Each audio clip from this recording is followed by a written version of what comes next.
우선 창세기 1장입니다. 창세기 1장 1절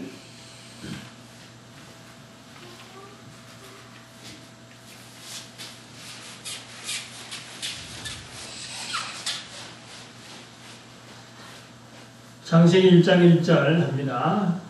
시작. 태초에 하나님이 천지를 창조하시니라.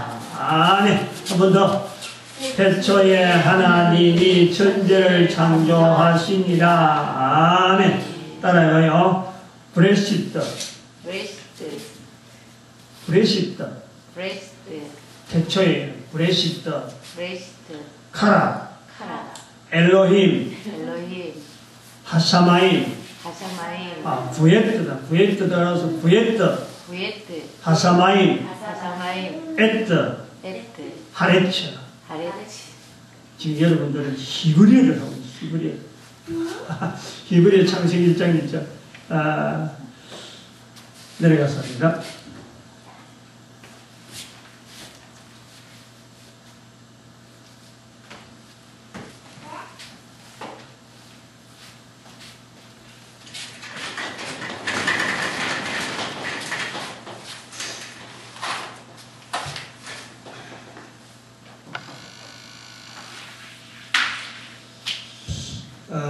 앞으로 한 몇 시간 동안 언제까지 될지 모르겠어요. 또 뭐 인도한 지가 할 차인데 성경의 66권 그 장 속에서 나타나는 전도적인 어떤 환경, 전도적인 언어, 창세기를 생각할 때 우리가 어떤 전도 언어가 생각할까?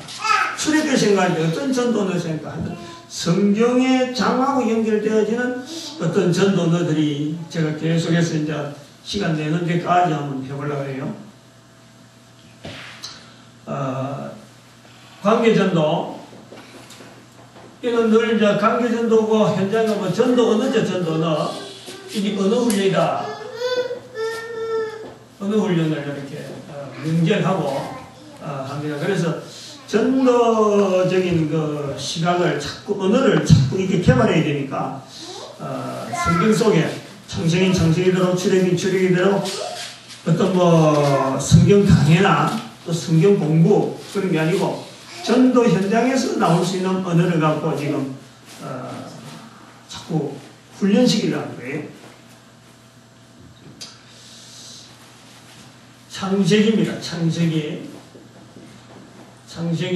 창세기에서 제일 힘있는 언어는요 다른 게 없어요. 뭐 힘이 있다 그러면은 성경 전체에서도 제일 힘이 있다고 할 수 있는 것이 이 창세기 1장 1절입니다. 1장 1절.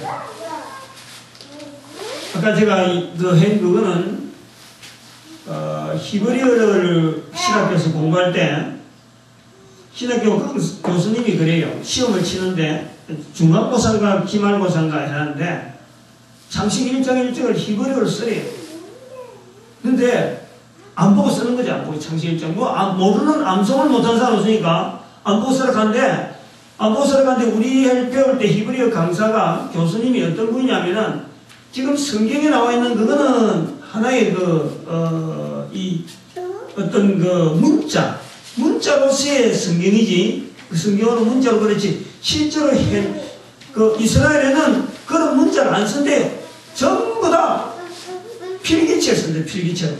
그래갖고 이분이 기억고 필기체를 가르치는 거야. 그래 필기체를 썼는데 내가 지금 성경을 읽으려고 하니까 이건 인쇄체거든. 인쇄체는 어려 못 읽어요. 어려 필기체 같으면은 이게 뭔데 읽을 수 있는데 인쇄체는 좀 달라. 그래갖고 성경을 한참 오늘도 이 창세기 1장 1절을 사실 원본을 보면서 원본 성경이 있어요. 그 원어 성경이. 근데 그걸 보면서 이걸 도대체 어찌 읽지 하고 한참 지나본 거예요. 그러다가 브레시트 처음에 나오는 건 이분도 발음이 이제 그래요. 앞에다 봐봐. 힘을 팍 주면서 제일 힘차게 나올 수 있는 힘으로 브레시트. 아까도 그냥 내가 뭐 브레시트 이랬는데 가장 힘 있는 소리로 브레시트 이렇게 하고 입을 빼면서 브레시트 이렇게 그래 브레시트 엘로힘, 브레트, 하사마이 엣 하레치. 이게 뭐 하도 뭐 해봤으니까 진짜 자꾸 하니까 이겨지는데 또 좀 지나면 이제 잊어버려요. 그거는 이제 히브리어가 창세기 1장 1절이 아주 중요하니까 그분 히브리어 전체 강의를 하면서 하나게 하면서 이 창세기 1장 1절 써라 하면서 그거 쓰느라고 얼마나 애를 썼는지 몰라요. 간단한 것도 그랬어요. 이 창세기는 말이죠. 이 아까 말했던 브레시트가 제가 지금 잘 쓰지 못합니다. 이 브레시트 이렇게 나오는데 이게 시작이라는 뜻이에요. 시작. 처음이란 이게 히브리어 뜻인데 이게 이제 그 헬라어로 넘어오면서 이거 히브리어죠. 히브리어에서 헬라어로 넘어오면서 이게 시작이라는 뜻이에요. 시작. 그래서 이게 그 히브리어로 헬라어로 제네세우스 이렇게 헬라어로 제네시스. 그리고 여기 이제 영어로는 제네시스 이렇게 그거는 처음이라 시작은 이래 되는 거예요. 이 말이 이 브레시트라는 말이 있기 때문에 우리가 오늘 헬라어에서 이 70인역에서 이제 연결되어지는 건데 헬라어 연결에 70인역에서 영어로 해서 우리 제네시스라는 창세기라는 말이 붙는데 이 말이 의미하는 의미가요 참 깊어요. 시작이다. 이 창세기에서 우리가 전체적인 그 구도에서 우리가 창세기의 성경에서 우리는 뭘 제일 중심적으로 잡아야 되느냐. 전도 언어를 한다든지 전도 환경을 생각할 때 우리가 제일 중심적으로 잡아야 되는 게 이 시작이란 말이에요. 시작. 응? 시작이란 거예요. 우리가 이 안에 들어가면 이제 인간이 시작되는 것, 우주가 시작되는 것, 그럼 죄가 시작되는 것, 그럼 우리에게 죽음이 온다 하는 이 죽음에 대한 처음 여러 가지. 그러니까 이 모든 부분의 어떤 근원 부분을 이 창세기에서는 다루고 있다라고 볼 수 있는 거예요. 그러니까 시작, 근원, 일상생활 생활에서 일어나는 모든 부분의 근원적인 부분을 창세기에서 다루고 있다.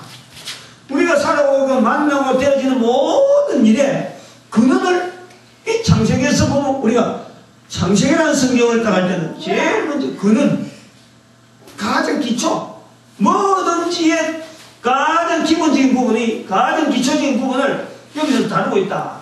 이렇게 우리는 염두에 두면 창세기 그 내용을 우리가 어느 정도 그 현장하고 전비 현장하고 맞춰가는 그런 걸 우리가 볼 수 있습니다.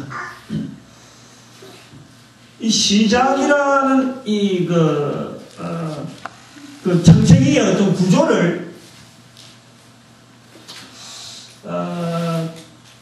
창세기가 전체가 창세기겠습니다. 창세기에서 구조적으로 우리가 좀 이렇게 구분을 해볼 필요가 있는데 일반적으로 이 창세기를 분류하는 내용은요 이렇게 봅니다. 보통은 창세기 11장 27절부터 50장까지 50장 마지막에 창세기 1장 1절부터 11장 26절까지를 이렇게 반으로 딱 짜깁니다. 보통은 그래 일반적으로. 이 앞에 내용이 뭐냐면은 아브라함의 아버지 데라가 이제 아버지 그 데라의 아버지가 데라를 메시에 낳았다 하는 말이 나오고 여기서부터는 아브라함의 아버지 데라가 자손이 어떻다. 그리고 이 데라가 갈대아 우르를 떠난다 하는 내용이 이 11장 이후에서 11장 29절인가 28절 30절쯤 되면 이 언어가 나옵니다. 이 언어. 그래서 이 데라가 아브라함을 데리고 떠나는 시점을 창세기를 반으로 나누는 거예요. 요 앞에까지는 일반 역사, 원역사라고 해요. 원역사. 여기는 이제 족장 시대예요. 족장 시대. 그래서 아브라함을 기점으로 해가지고 성경을 창세기를 나눈다 말이에요. 요 구도가 굉장히 잘못됐어요. 그건 잘못됐다. 철저히 이거는 인본주의예요. 응? 철저히 인본주의예요. 다시 말하면 이스라엘 조상의 이스라엘 족속, 이스라엘 나라의 조상으로서 아브라함을 포함해서 아브라함을 통해서 반을 나누기 때문에 이 성경을 말이죠. 이스라엘 사람들의 어떤 하나의 율법 속 이스라엘 사람들의 성경으로 그렇게 전략시켜 버립니다. 그렇게 보면 안 된다. 이 성경 구약은 모든 백성들에게 읽기 위한 모든 백성들을 통해서 하나님께서 원하시는 포인트가 있는데 그 포인트를 보면 절대 여기를 자르면 안 되는 거예요. 제가 주장하는 건 거예요. 여러분들도 앞으로 성경을 창세기 가지고 이야기를 할 때는요, 철저하게 제가 보는 이런 시각으로 자꾸 하는 쪽으로 훈련해야 돼요. 신학교 가도 뭐 이렇게 하니까 내가 신학교에서 배울 때도 이렇게 한 거기 때문에 이렇게 하면 안 돼요. 어디서 창세기가 잘라져야 되느냐. 창세기 3장 15절에서 잘라져야 돼요. 3장. 응? 3장 15절. 이 앞에 있는 1장 1절부터 뭐 3장 14절까지 뭐 될 수도 있겠죠. 여기를 잘라야 돼요. 3장 15절이 굉장히 중요한 부분입니다. 3장 15절이 이 3장 15절 부분이 왜 여기를 잘라야 되느냐. 3장 14절까지가 하나님께서 우주 만물을 만드시고 그 속에서 인간들을 만드시면서 인간들이 하나님 앞에서 죄 지은 부분이 나오면서 죄 지은 것에 대해서 해결책을 제시하는 거예요. 응? 죄 지은 인간의 상태가 여기까지 있는 거예요. 응? 죄 지은 인간의 상태가 지금 죄 지었다. 죄 지었다. 근데 죄 지은 인간의 상태가 있는데 여기서 해결점이 나오는 것이 뭐냐니까 여자의 후손이란 이 표현이 나오면서 여자의 후손이 바로 뱀의 머리를 너가 여자의 후손을 발꿈치를 물겠고 여자의 후손이 바로 네 머리를 뭉개버립니다. 짓밟아 뭉개버립니다. 이래 나옵니다. 즉 이거는 죄 지은 인간을 하나님께서 구원해 주시는 먼 약속이면서 바로 이 약속대로 창세기부터 시작해서 모든 인류의 역사를 하나님께서 니네 나누겠다 하는 그 표현이에요. 그 중에서 일부가 이제 아브라함이 하나의 하나님 앞에 쓰임받는 그냥 노아도 응? 노아도 나오고 그 다음에 아브라함도 나오고 모세도 나오고 다윗도 나오고 솔로몬도 나오고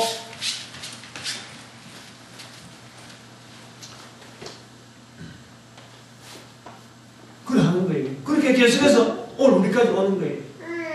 요거를 말이죠. 요거는 철저히 우리 자세를 가져야 됩니다. 하나님은 이 성경을 통해서 성경이 왜 문자로 우리에게 남겨졌느냐. 이때 뭐 성경을 적으라 이런 말이 없잖아요. 성경은 모세가 하나의 편집을 한 겁니다. 편집. 하나님의 역사를 쭉 볼 때 모세가 요런 내용들을 글로서 남긴 거예요. 그것을 이스라엘 백성들이, 이스라엘 후손들이 그것을 보고 하나님께서 우리에게 주셨다라고 자기들이 딱 이렇게 자기들이 세팅으로 자기들이 막 믿음의 고백을 한 거예요. 근데 하나님께서 모세를 통해서 또 성경의 역사가 되어진 거로 성경이 우리에게 왔다면은요, 그거는 틀림없이 하나님은 이스라엘 백성들만을 위한 성경은 아닌 거예요.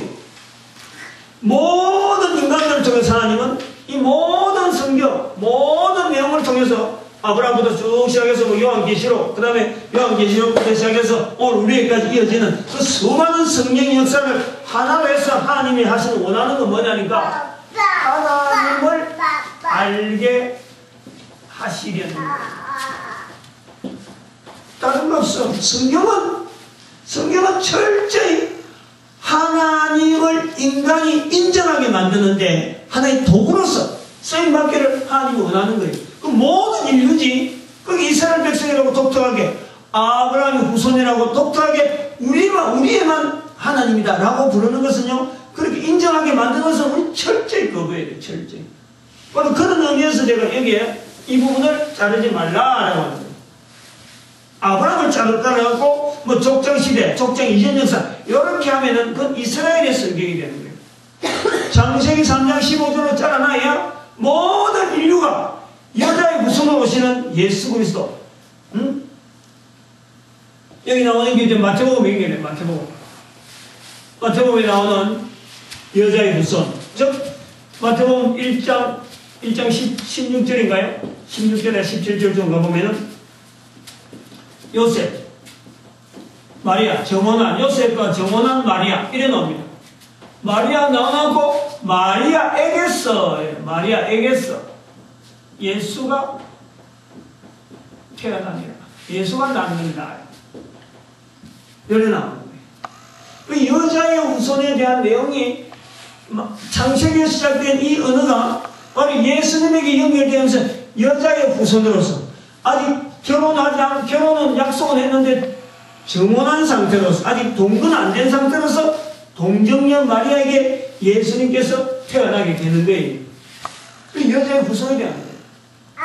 그리고 이 여자의 후손은 장차 창세기 3장 1장에서부터 쭉 넘어온 것은 마귀에게 사탄에게 유혹받던 것은 여자입니다.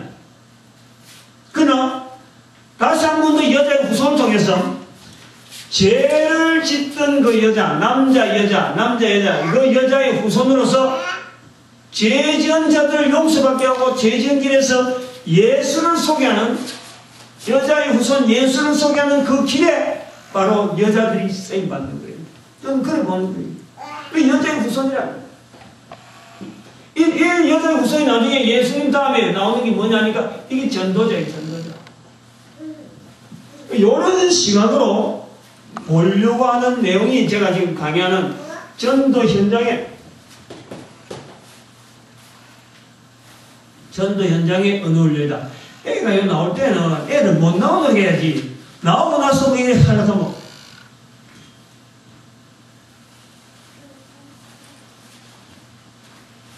좀 서서 다니지 마. 지금 다 비디오 다 찍혀. 구부려 다니네. 어? 다 찍혀야 되겠네. 안 보겠네. 요 이상 나오지 않도록 요 이상 나오면 불을 잡아야지. 어디 보고 있다가 요거에 넣어버리니까.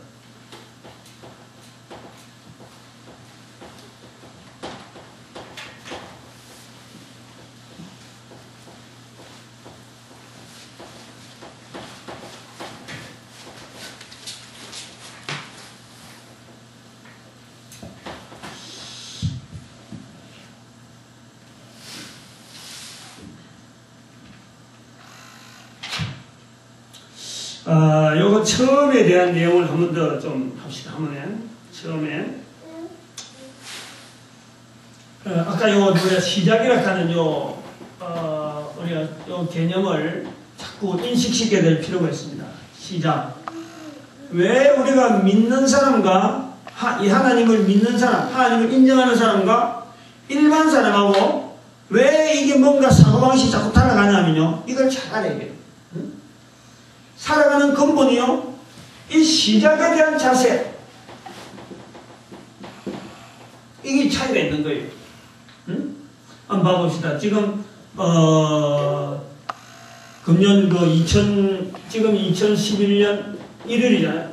2010년 12월부터 지금 1월 사이에 예년과 다르게 눈이 마요. 눈이 마요. 눈이 왜 마요냐? 포항에는 지금 50년 만에, 30년 만에 돼서 50년 만에, 30년 만인가? 30년 만에 처음으로 눈이 많이 왔다는 거예요. 그게 50cm. 50cm나. 왜 이런 눈이 많이 왔느냐? 라는 것을 알고 있으면은, 다음에 내년에 예측이 됩니다. 아, 내년에도 이런 일이 있을 거다. 안 그러면 후년에 될 것 같다. 어떤 예측이 돼야 되는 거예요.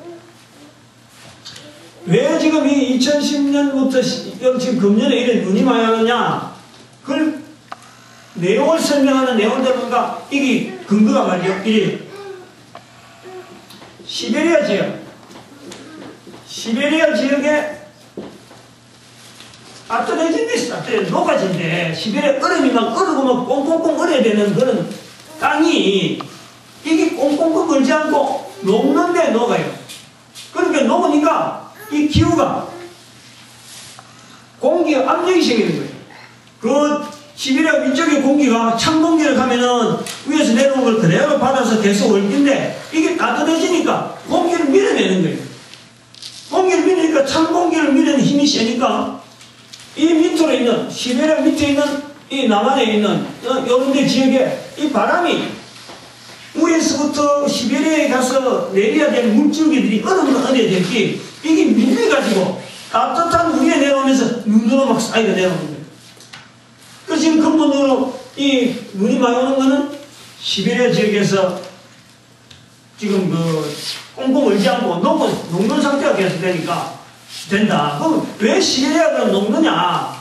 이 녹느냐 할 때 이것은 시베리아 지역의 주변에 흐르고 있는 이게 물의 줄기가 지금 태평양이나 저 물줄기가 난류가 좀 난류. 아시는 물줄기가 막 올라간대.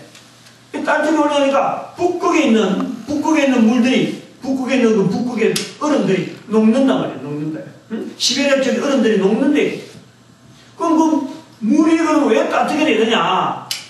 물이 따뜻하게 되는 것은 지구상에서 쓰고 있는 탄산가스, 이 CO2 배출이 높다는 거예요. 이것은 우리들이 먹는 물하고 관계되는 거고, 우리들이 쓰는 여러 가지 문명사에서 쓰고 있는 기름도 그렇고, 자동차 불리는 것도 그렇고, 그 다음에 난방하는 것도 그렇고, 이게 모든 게 관계되는 거예요. 결국에는 우리의 문화가, 인간의 문화가 발달할수록 대기권의 CO2가 너무 많이 돼서갖고, 결국에는 지구온난화 현상으로. 그래갖고 시베리아라든지 북극 땅이 얼음이 녹는데, 그래가지고 우리한테 지금 눈이 온다, 이 말이에요. 눈이 왜 오는지 그렇게 아는 거예요. 마찬가지로,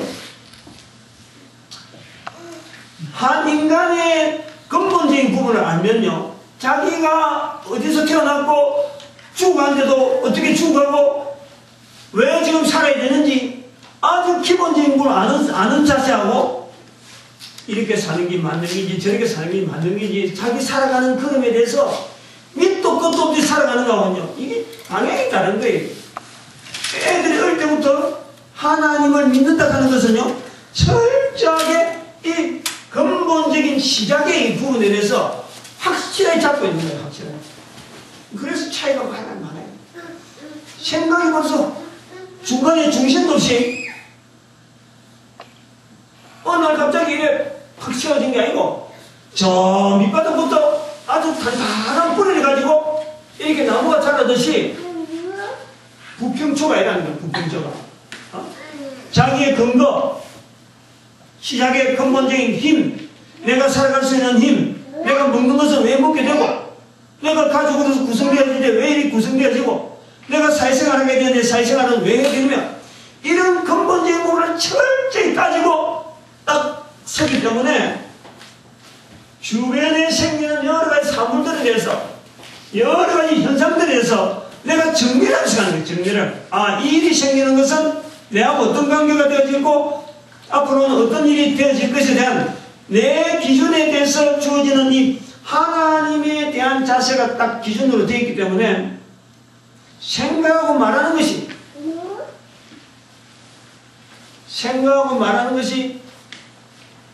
기준 없는 사람하고는 반드시 다른 거예요. 완전히 다른 거지. 절대 같을 수가 없어. 그래서 저쪽에 이스라엘 사람들, 유대인들이 이런 부분이 굉장히 발달하다. 그래갖고 그게 노벨상 수상이 그 사람들이 많은 이유가 초기부터 가정교육에서 이 시작에 대한 개념이요, 굉장히 훈련이 잘 되어 있는 거예요. 이게 굉장히 발달되어 있다. 그래서 우리가 살아가는 한 인간으로서 우리가 사는 환경에 대해서 우리는 철저히 알아야 돼. 우리가 살아가는 삶의 환경, 창세기를 통해서 우리의 삶의 자리는 어떤 자리냐, 즉 인간이라고 하는 이 삶의 자리는 철저하게 만들어진 이 시작, 소위 말하면 삶의 자리가 왜 인간이 살아야 되느냐 하는 그 자리는 바로 창세기 1장 27절에 있는, 아니 이거는 철저히 나와요. 생육하고 번성, 하나님께서 복을 주시래. 복을 주시는 자리가 생육하고 번성입니다.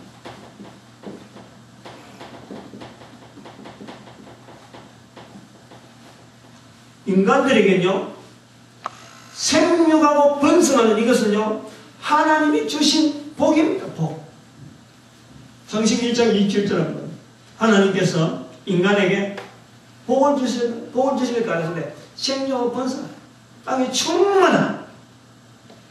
그래서 우리가 번성에 충만한 거예요. 근데 봐보십시다. 인간이 주어지는 이 삶의 자리가 철저하게 창세기 1장 27절에 있는 복으로서 주어지는 거고, 그 복이 바로 생육하고 번성하는 건데,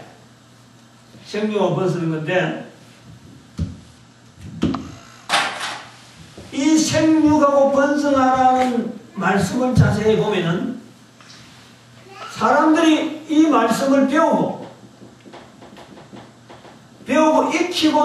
익히고 나서 생육하고 번성하나요? 안 그러면 배우고 익히기 전인데도 불구하고 생육하고 번성은 할 수 있나요? 요걸 잘해야 돼요. 응?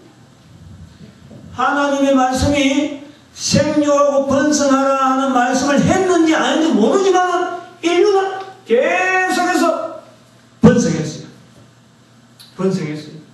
응?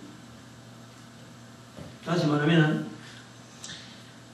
하나님께서 인간에게 준 어떤 삶의 자리는 철저히 복입니다. 복. 그래서 생육하고 번성할 수 있도록 인간에게 주신 거예요. 그 구조가 이렇게 좀 생각해 보면 돼요. 우리가 먹을 식물이 있는데 먹는 것으로 식물이 먹는 음식, 먹는 음식이래. 음식물이 있는데 이 음식물이 우리의 구도, 인간에게 주어지는 구도를 보면 인간은 맨 위에 있어요. 맨 위에. 이것이 인간에게 들어오기에 우선 이런 밑에 물바닥에 식물이 있어요. 식물. 그 다음에 동물이 있어요. 동물. 그 다음에 인간이 있는 거예요. 인간은 동물하고 식물을 다 섭렵할 수 있도록 되어 있는 거예요. 인간을 생명하고 번성하게 해서 하나님께서 먹으라 하는 이 물질이 풍성할 수 있도록 하나님께서 구도를 만들어 놓은 자기 마음으로. 그런데 사람들이 생명하고 번성하라는 것을 몰라도 얼마든지 생명하고 번성할 수 있는 것은, 이것은 이 말씀을 배우고 익히지 않아도 벌써 우리에게 생명하고 번성할 수 있는 욕구, 응? 남녀간의 만남을 통해서, 또 만남을 통해서 자녀가 태어나면 자녀를 또 더 아끼고, 또 아끼는 가운데 또 자녀를 낳고, 또 아끼는 가운데 자녀가 한 명 낳고 두 명 낳고 자꾸 자녀를 낳고, 그 자녀가 또 자녀 낳고, 이런 과정이요. 한 사람이 부부가 돼서 만나는데 그 밑에서 번성하는 자손들이요. 어마어마하다. 잘 안 죽는다고. 잘 안 죽고요. 계속해서 뭐 병치레가 죽는 것 같아도 안 죽는 사람이 더 많아요. 그럼 계속 했는데 한번 봐봐요. 생료 번성을 했는데 만약에 사람이 생료 번성하는 일이 뭐 돈을 많이 줘야 된다는 일, 안 그러면 뭐 생료 번성을 위해서 특별하게 어떤 기간 동안에 특별하게 목욕 제기하고 특별한 어떤 근육을 쌓고 어떤 특별한 어떤 것을 갖춰야 생료 번성할 수 있는 어떤 환경이 되어진다. 남녀간이 만나는데 이 만나는 게 너무 까다롭고, 그리고 또 만나는 자체가 너무 힘이 들고, 같이 그 어떤 관계를 가지게 될 때 그것이 너무 말이야 지루하고 말이야 재미없어. 봐봐. 어느 누가 생명하고 번성을 하겠어요? 그런데 생명하고 번성하는데 돈 한 푼 안 들고 얼마든지 생명하고 번성할 수 있는 조건이 되어지는 거예요. 얼마든지. 그러니까 하나님의 말씀을 몰라도 생명을 번성할 수 있는 거예요. 다른 말로 하면은 하나님의 말씀 생명을 번성하라는 것은요, 다른 말로 하면은 이 모든 하나님의 말씀 자체가, 하나님의 말씀 자체는요, 우리 인간들이 행하기에는 너무너무 쉬운 거예요. 할 수 있는 명령을 하시는 거예요. 할 수 있도록 만들어 놓고 명령하시는 거예요. 이걸 우리 생각해 봐야 돼요. 응? 하나님의 말씀이 율법이고 하나님의 말씀이 계명이고 하나님의 말씀이 뭐 이래라 저래라 하는 게 너무 힘든다. 절대 그거는 잘못된 생각이에요. 요거 내 이야기가 지금 그 이야기예요. 인간의 삶의 자리는 생명을 번성하라. 복을 주신 거예요. 그런데 그것은 너무너무 쉬운 일이에요. 그거 몰라도 얼마든지 번성하는 거예요. 하나님이 그래 말씀했다라고 몰라도 그거 얼마든지 번성하는 거예요. 하나님의 말씀은 인간들에게 복을 주시기 위해서 하시는 말씀이기 때문에 우리에게 너무너무 쉬운 거예요. 철저해야 돼, 철저해. 응? 전도하라, 내 정인되라 그러는 게 막, 아이고, 둘, 내가 어떻게 정인되나? 이게 아니라. 응? 정인되라. 우리에게는 복이라는 거예요, 복. 하나님께서 우리에게 말씀한 자체가요, 복이. 응? 그런데 이제 생각을 해봐야 돼. 우리가 여기서 생각해 봐야 될 거는,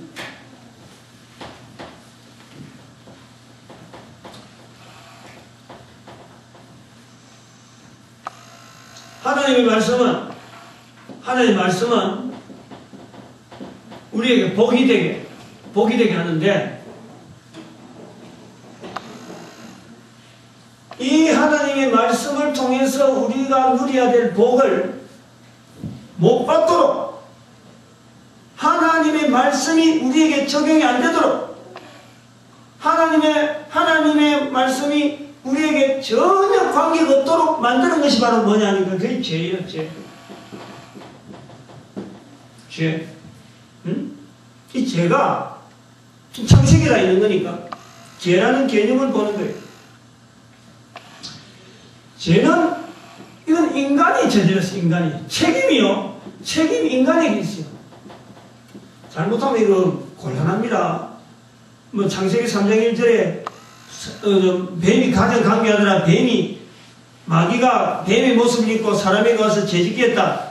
이렇게 해서 죄 지은 사람과 그 책임 자체가 마귀에게 있는 것이 하면 절대 안 됩니다. 철저하게 이 책임은 인간에게 있어요. 죄에 대한 책임은 인간에게 있어요. 마귀의 역할은, 왜냐하면 책임이 있기 때문에 이 형벌이 다릅니다. 형벌. 넌 앞으로 어떻게 될 것이다. 그래서 책임이 뭐냐니까 이게 정령 죽는 거예요.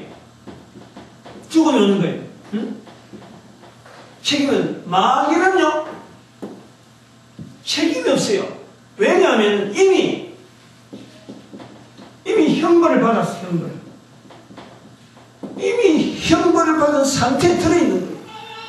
그래서 마귀는 사람이 않도록 성분이 눈만 쌓아돈이 나면 자기는 쏙 빠져버리는 거예요. 실제로 죄 짓는 일에 인간이 직접적으로 책임이 있도록 자기가 쏙 빠져버립니다.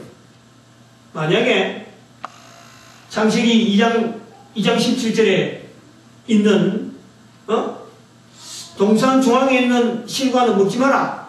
동산 중앙에 있는 나무의 실과는 먹지 마라. 그걸 먹는 날에 너가 정령 죽으리라 하고 말씀하신 그 말씀을 마귀가 따가지고 먹였다 그러면요, 그거는 뭐 인간에게 큰 축복이죠.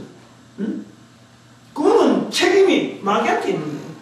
근데 봐봐, 여자가 번져 먹음직도 하고 보기에 좋고 먹기에 탐스러운 한지라 그래서 따서 먹고 남편에게 준지라. 그도 먹었다 이래요. 사람에게 있어요. 따서 먹는 거예요. 그것도 이제 좀 설명이 되면 좋겠는데 아마 오늘은 힘들 거예요.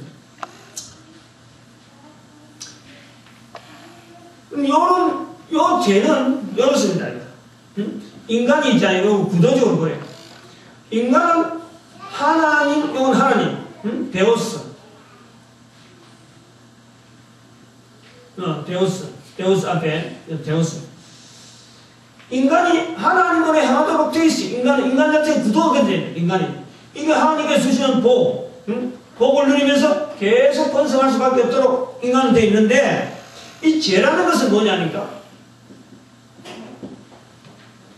하나님께 향하는 이 화살표가 사라지고 이쪽으로 해.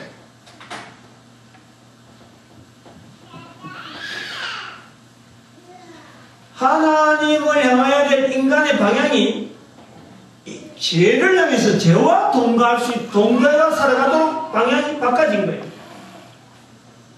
그런데 불구하고 이 삶의 자리가 생명으로 번성하는 거니까 계속 생명으로 번성하는 계속해야 되는 거예요. 그러나 생명으로 번성하는 중에 내가 죄의 자리에 있다라고 알 수 있도록 만드는 것이 그게 바로 죽음입니다. 죽음.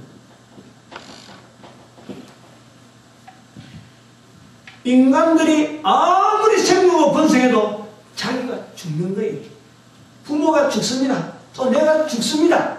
죽는 걸 통해서 하나님이 바라시는 것은 죽음을 통해서, 인간이 죽음을 통해서 정령 죽으리라 하기 때문에 그 죽음을 통해서 죽지 않아도 돼야 될 자기 형태를, 자기 현상을, 자기 환경을 돌이키도록 여기서 여기에 대해서 어떤 거부 현상이라든지, 안 그러면 내 처지가 왜 이리 됐나 하는 자기 본연의 처지. 인간은 하나님과 더불어서 죽음이라는 걸 모르는 상태로 살아가는 거예요. 죽으면. 모르는 상태로 살아가던 인간이 죽음이라는 것이 딱 주어지시면은 이것을 왜 됐느냐 하고 돌이키도록 하나님께서, 이거는 어마어마한 어떤 형벌이죠. 어마어마한 형벌. 큰 형벌이죠. 죽음이 몰라도 될 존재로 해서 인간이 살도록 되어 있는데, 여기에 죽음이 덜컥 오면은, 아이고, 왜 이렇게 우리 인간이 죽을 수밖에 없어? 안 죽는 게 어디야? 하고 찾아야 되는 것이 인간 본연의 자신인데, 죄가 있은 상태로 인해서 하나님을 향해서 반대로 되기 때문에 이 하나님께 향할 수 있는 힘이 없는 거예요. 힘이. 그렇게 죽음을 향해서, 죄와 더불어서 죽음을 향해서 가면서도 죽음에 대해서 전혀 거부하지 아니하고 그냥 가는 거예요. 그냥. 아, 내가 언제 앞으로 몇 년 더 살면 내가 죽을 끊는가 보다. 그냥 가는 거예요. 이런 상태로 우리는 떨어지고, 스스로는 절대 구원할 능력이 전혀 없습니다.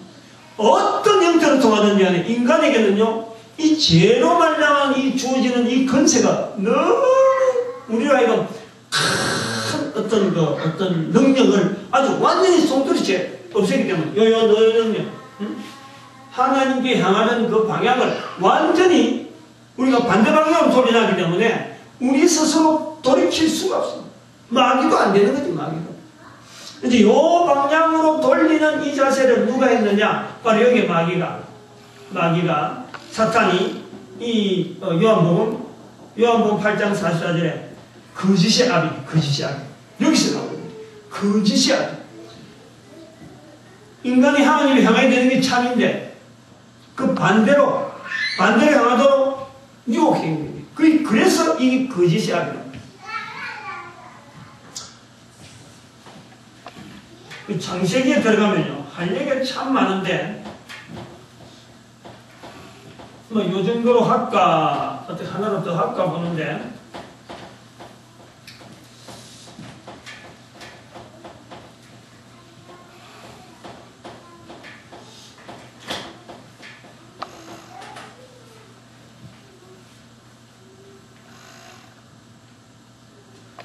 이건 해야 돼.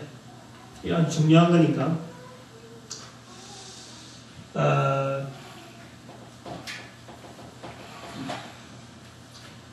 동산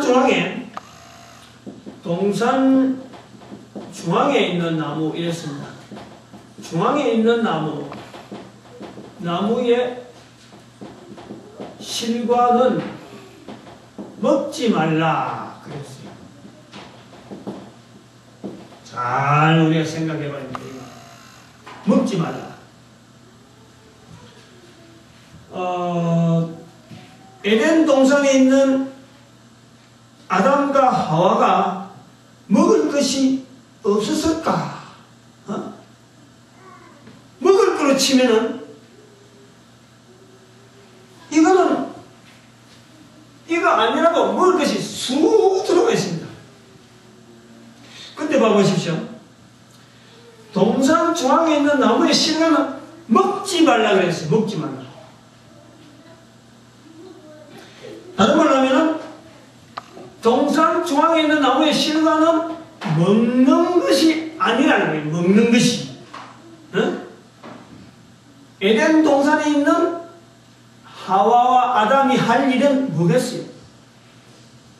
이 사람들은 그저 먹는 일밖에는 더 일이 없어. 뭐 거기에 농사를 지을 거요, 거기에 뭐 사업을 할 거요, 뭐 사업을 일으킬 거요. 아무것도 없어. 하는 일하고는 먹는 것밖에 없는 거예요. 먹는 거. 응? 그렇잖아요. 먹지 말라. 다시 말하면 동산 중앙에 있는 나무의 실과는 너희들이 이 세상에 있는 동안에 오직 하나 하는 일은 먹는 것밖에 없는데, 생육하고 번성하는 중에서 먹는 것밖에 없는데 그 식물은 지금 널려있단 말이야. 널려있단 말이야. 동산 중앙에 있는 나무의 실과 안 먹어도 얼마든지 배부르고 넉넉한 거예요. 뭐 먹으려고 하면 얼마든지 먹는 거예요. 이 동산 중앙에 있는 나무의 실과는 먹는 대상이 아닌 거예요. 응? 먹는 대상이 아닌 거예요. 다시 말하면 보는 대상이에요. 보는 대상. 동산 중앙이라 여기 있다. 동산 중앙에 있는 보는 거예요. 보는 거.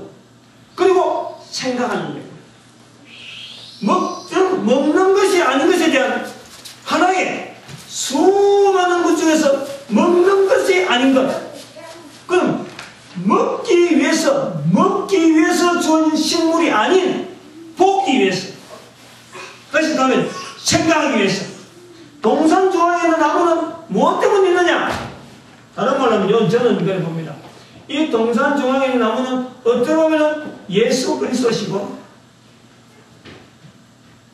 하나님, 인간과 함께하는 예수 그리스도고, 다시 하면 또 동산 중앙에 있는 나무의 실과를 보므로 해서 거기서 하나님과 관계를 생각하게 하는 역사, 성령님께서 동의하는, 성령님이 함께 하시는, 예수님과 성령의 역사가 같이 있는, 이거는 사람이 손을 대서 입으로 가져가는 것이 아니고 눈으로 보고 만드신 하나님, 이걸 봄으로 해서 인간을 만드신 하나님을 피조물이 조물줄 생각할 수 있는 아주 중요한 하나의 도구죠. 도구.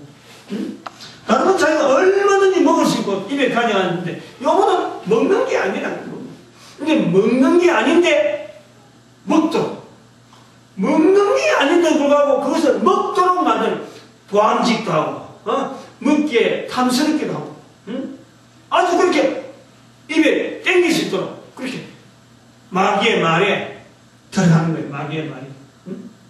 여기서 이 동산 중앙에 있는 나무의 실과에 대항하는 그 사탄의 존재를 어디에서 찾아내냐면은 마태복음에 찾아내요. 마태복음 4장 1절에서 쭉 나오는 예수님이 시험받는 광경을 다시 보면, 예수님께서 성령에 이끌려, 마태복음 4장 1절 성령에 이끌려 예수님께서 성령에 이끌려 마귀에게 시험받으러 어디로 가느냐? 광야로 갑니다. 광야로 갑니다. 우리가 광야 생활 결코 그 나쁜 생활 아닙니다. 예수님이 광야로 가는 거예요. 성령님이 이끌려서. 여기 내용을 한번 봐요. 예수님이 성령님하고 더불어서 마귀에게 시험받으러 광야로 가는 거예요. 동산 중앙에 있는 나무의 실과가 사람들이 먹어버렸어요. 먹어버린 그것을 회복시키는 역사가 지금 여기 예수님께서 성령이 이끌려서 광야로 가서 회복시킨 역사가 나오는 거예요. 여기는 에덴 동산의 광야입니다. 광야. 정반대의 어떤 환경이 나오는 거예요. 그리고 4장 1절부터 나와서 4장 4절에 예수님께서 또 돌덩이들 갈 때 그때 하신 말씀이 뭐냐니까? 오직 하나님의 입으로 나오는 말씀으로만이 산다. 이래지. 하나님의 입으로 나오는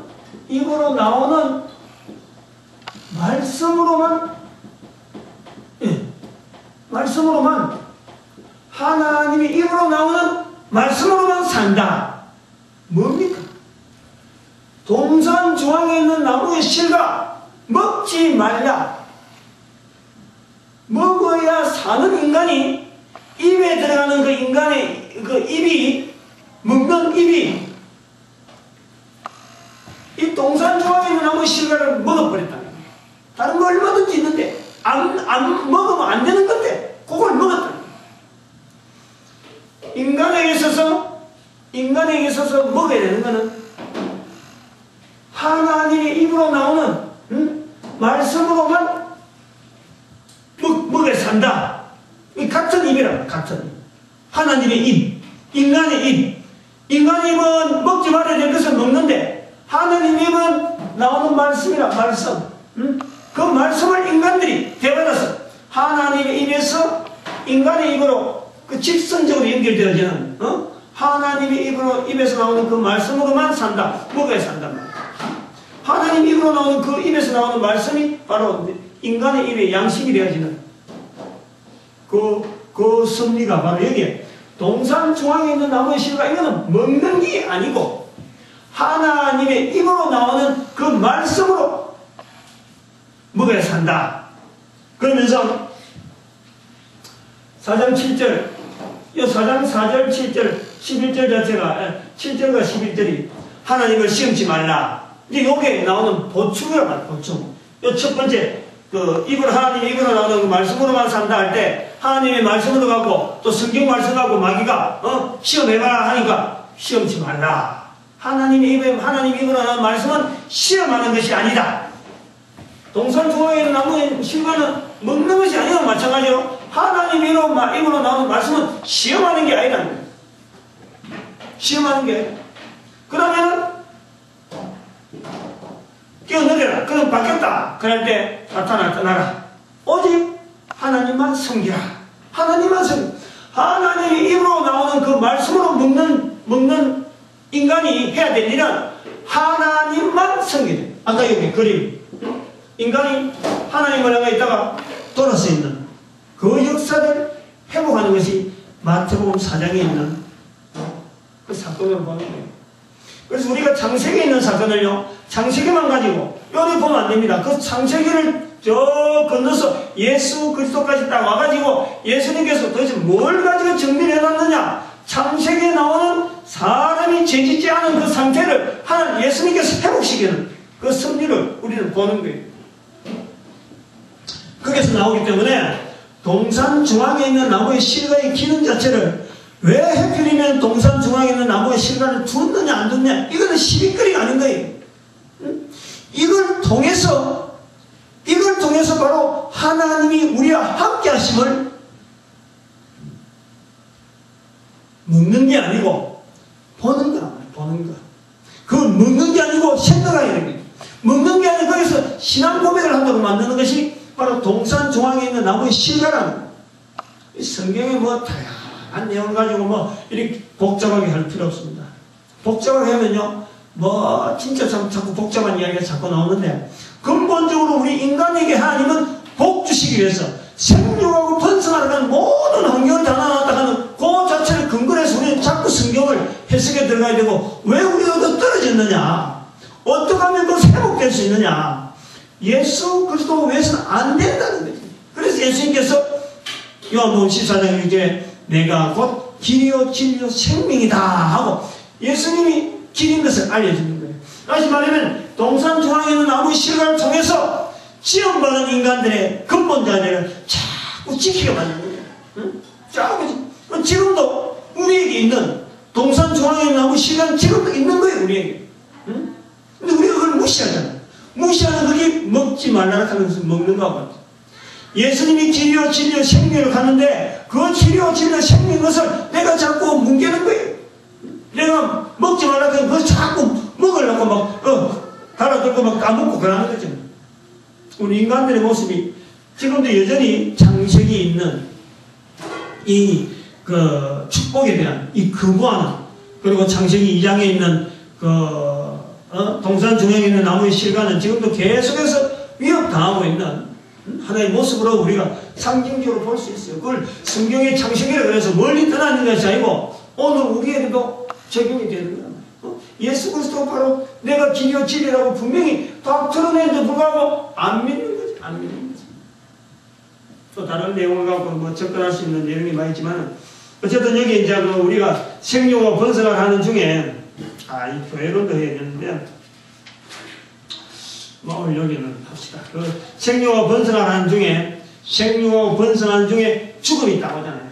생육과 번성하는 것이 안 된 일이야. 근데 죽음이 온데도 불구하고 생육과 번성하는 말씀은 꾸준히 연결되도록 하나님께서 우리 모든 인간들에게 자손이라고 합니다. 이 어마어마한 역사를 우리에게 허락해 놓은 거예요. 단순히 생명을 번성하는 것이 이 죽음이 되면 다 죽어야 되는데 죽음이 있는다 그래요. 죽음이 있음에도 불구하고 우리에게 계속해서 생명을 번성할 수 있는 이런 역사를 하는 거예요. 근데 우리는 계속해서 문명이라는 말 가지고 문화라는 말 가지고 더 나은 발전이라는 말 가지고 우리가 스스로 무덤을 파는 거예요.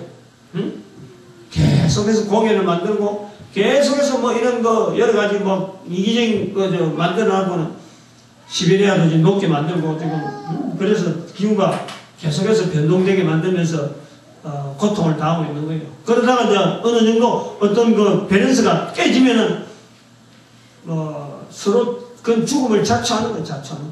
그러니까 생명을 번성하는 그 말씀은 꾸준히 가면서 하나님께서 구원의 역사는 역시 계속해서 여자의 후손도로 같이 병행하는 거예요. 그래서 교회는 틀림없이 요 기능이 있어요. 여기는. 생육하고 번성하는 중에서 인간의 생육하고 번성하는 중에서 바로 여자의 후손 속에서 그 구원의 역사가 꾸준히 따라가야지 이 꾸준히 따라가는 이 기능이 말이죠. 성령의 역사로 말미암아 계속되어지는데 여기에서는 사람이 절대 방해하지 못해. 사람이 이제 교회가 그 의도적으로 막 안할락하고 막 지금 하나님의 말씀하고 거룩하고 하나님 말씀은 우리가 행하기 너무 힘든다 멀리 있다. 그게 아니에요. 하나님 말씀 너무 쉽고 너무 하기 간단하고 입만 열리면 돼. 입만 열면 입을 열어서 내 귀로 눈은 뭐 때문에 있느냐, 코는 뭐 때문에 있냐, 귀는 뭐 때문에 있냐, 입은 뭐 때문에 있느냐. 입은 하나님의 입에 하나님 입에 주는 말씀을 가지고 내가 먹고 또 뭔가고 또 토해내고 이런 기능으로서 내게 주어진다 보고 하여튼 이 전도자의 길, 또 전도적인 언어를 가지고 자꾸 성경을 번락하는 이 훈련을 하나님께서 인도하시는 대로 또 다음 시간에 또 한번 만나도록 합시다.